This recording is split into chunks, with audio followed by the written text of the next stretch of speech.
नमस्कार दोस्तों, स्वागत है आपके अपने यूट्यूब चैनल में। तो आज अपन यहाँ देखेंगे मध्य प्रदेश के प्रमुख खेल जो कि आपकी एग्ज़ाम की दृष्टि से बहुत ही महत्वपूर्ण होते हैं। यदि आप कोई सा भी एग्ज़ाम दे रहे हो, MPPSC, Madhya Pradesh high court का, या मध्य प्रदेश पुलिस, या कोई सी भी एग्ज़ाम दे रहे हो आप मध्य प्रदेश की, तो आपको मध्य प्रदेश के प्रमुख खेलों के बारे में पता होना चाहिए। कितनी राशि दी जाती है और कितने व्यक्तियों को दिया जाता है, कितने व्यक्ति किस किस खिलाड़ी कौन सा खेल से संबंधित है, ये सारी जानकारी आपको होना चाहिए। ठीक है, तो सबसे पहले बात कर लेते हैं यहाँ पर अपन मध्य प्रदेश खेल की, कि मध्य प्रदेश के प्रमुख खेल है वो 1 अक्टूबर 1975 को मध्य प्रदेश खेल एवं युवा कल्याण विभाग की स्थापना की गई थी। तो ये आपकी सबसे पहले खेल एवं युवा कल्याण विभाग की स्थापना कब की गई थी, तो वो था आपका 1 अक्टूबर 1975। ये आपको याद होना चाहिए। सेकंड बात करते हैं तो खेल की सारी गतिविधियां एवं नियंत्रण खेल परिषद रखता है। इसका अध्यक्ष राज्य का खेल मंत्री होता है, जो कि आपके गृह के अंडर में आता है। ये जो खेल मंत्रालय ये गृह के अंडर में आता है। ठीक है, फिर बात करते हैं वर्तमान में खेल मंत्री यशोधरा राजे सिंधे हैं। ये भी आपको याद रखना है कि खेल के वर्तमान मंत्री अभी कौन है, तो वो है आपके यशोधरा राजे सिंधे। पारसी क्रिकेट क्लब जो है आपका, उसका मुख्यालय कहाँ स्थित है, तो वो है आपका इंदौर में, जिसकी स्थापना 1890 में हुई थी। ठीक है, ये भी आपको पता होना चाहिए क्योंकि सबसे पुराना अपने यहाँ का पारसी वो है क्रिकेट क्लब, वो सबसे पुराना है। फिर बात करते हैं होलकर एसोसिएशन की स्थापना, और वो कहाँ स्थित है, तो वो 1911 में उसकी स्थापना हुई थी और वो अभी इंदौर में ही है। तो क्रिकेट का महत्वपूर्ण अपना यदि कहीं भी देखा जाए तो सबसे ज़्यादा इंदौर से कोरिलेट करता है क्रिकेट, तो आपको क्रिकेट से लगाना। नरेंद्र हिरवानी का आपको यदि पूछा जाए कि नरेंद्र हिरवानी कौन से खेल से संबंधित है, तो वो भी क्रिकेट के और इंदौर के रहने वाले थे। ठीक है, फिर बात करते हैं आगे खेल की, तो आपका आता है सबसे पहले एकलव्य पुरस्कार। तो एकलव्य पुरस्कार आपका 1994 में स्टार्ट हुआ था। ये आपको देखना है कि इसकी शुरुआत कब से हुई थी, 1994। तो आप 1994 आप कैसे याद रख सकते हो, आप यदि किसी की डेट ऑफ बर्थ होती है या किसी का अपने घरों में डेट ऑफ बर्थ होती है, या कोरिलेट करके आप पढ़ सकते हो कि एकलव्य पुरस्कार 1994 में इसकी स्थापना हुई थी। ठीक है, यहाँ जब से शुरू हुआ था। किसको मिलता है, तो ये मिलता है 19 वर्ष से कम के खिलाड़ियों को मिलता है। जिनकी एज 19 से कम है उन खिलाड़ियों को ये मिलता है। फिर बात करते हैं एकलव्य पुरस्कार में 3 वर्ष की उत्कृष्ट प्रदर्शन के पर दिया जाता है। मतलब 3 साल का आपका परफॉर्मेंस देखा जाता है, उसके अकॉर्डिंग आपको ये जो अवार्ड है वो दिया जाता है। तो ये आपको याद रखना सबसे पहला कि इसकी स्थापना 1994 में हुई थी। सेकंड, ये 19 वर्ष से कम वाले बच्चों को दिया जाता है। और तीसरी ये कि 3 साल का आपको परफॉर्मेंस देख के उसके अनुसार आपको ये अवार्ड दिया जाता है। फिर इसमें आपको आगे याद रखना है कितनी राशि दी जाती है एकलव्य पुरस्कार में। तो आप थोड़ा ऐसे भी याद रखते हो, 50,000 इसमें दिए जाते हैं। यदि 19 वर्ष से कम उसके एज के बच्चे हैं तो उनको 50,000 रुपये काफ़ी होते हैं, ऐसे भी आप याद रख सकते हो। तो उनको 50,000 रुपये राशि दी जाती है एकलव्य पुरस्कार में। तो इस बार जो है आपको 14 खिलाड़ियों को मिला था। उनमें से मैं आपको नाम पढ़ के बता देता हूँ, और वो कौन सा खेल खेलते हैं वो मैं आपको बता देता हूँ जल्दी जल्दी। तो अजात शत्रु शर्मा कैनोइंग, जो आप तालाब में देखते हो ना, तालाब में जो आप चप्पू चलाते हैं वो वाला खेल होता है।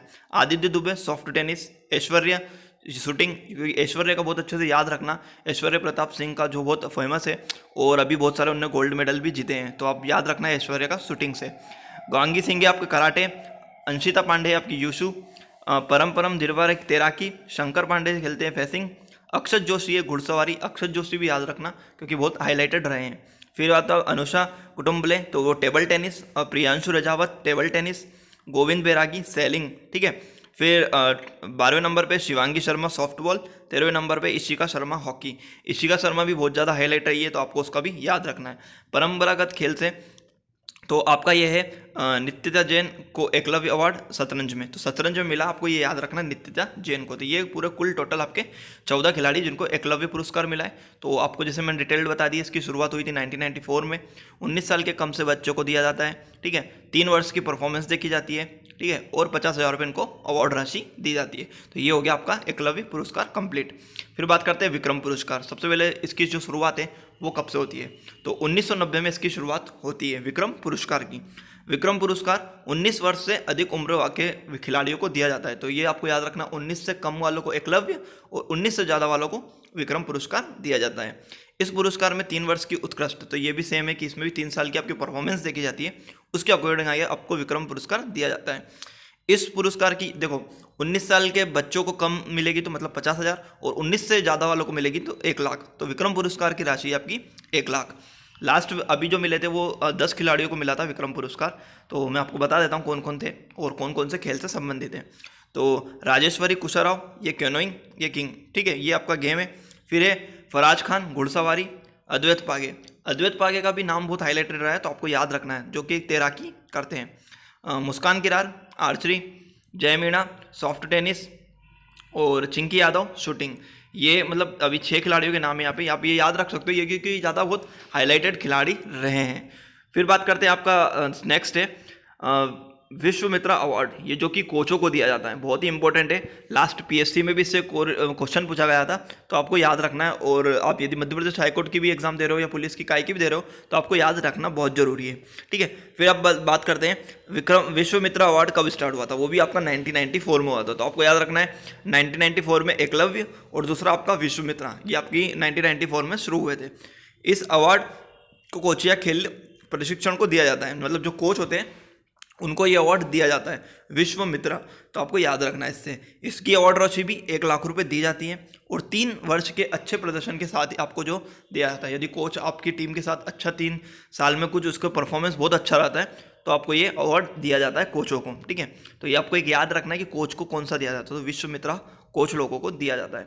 इसमें भी 2-3 लोगों को मिला है, तो 3 लोगों को मिला है। इसमें कोच के नाम है अभिलाष MT इंदौर, जो कि तैराकी के हैं, गिरधारी लाल यादव जो कि सेलिंग के हैं, और दलेली खेल के कोच हैं शरद जपे इंदौर, जो कि खो खो सिखाते हैं, कोच है, ठीक है। तो इन 3 कोचों को इस बार मिला है अवार्ड। 1 लाख रुपए राशि है। तो ये तीनों मैंने बहुत आपको इजी वे में याद करवा दिए, एकलव्य पुरस्कार, विक्रम पुरस्कार और विश्वमित्रा पुरस्कार। विश्वमित्रा आपको जो कि कोच को दिया जाता है। तो होप सो आपको चीज़ें समझ में आई होगी। चीज़ें समझ में आई तो वीडियो को लाइक कर दीजिए, चैनल को सब्सक्राइब कर दीजिए, अपने दोस्तों में ज़्यादा शेयर कर दीजिए। चलिए नए वीडियो मिलते हैं नए टॉपिक के साथ, तब तक के लिए जय हिंद, वंदे मातरम।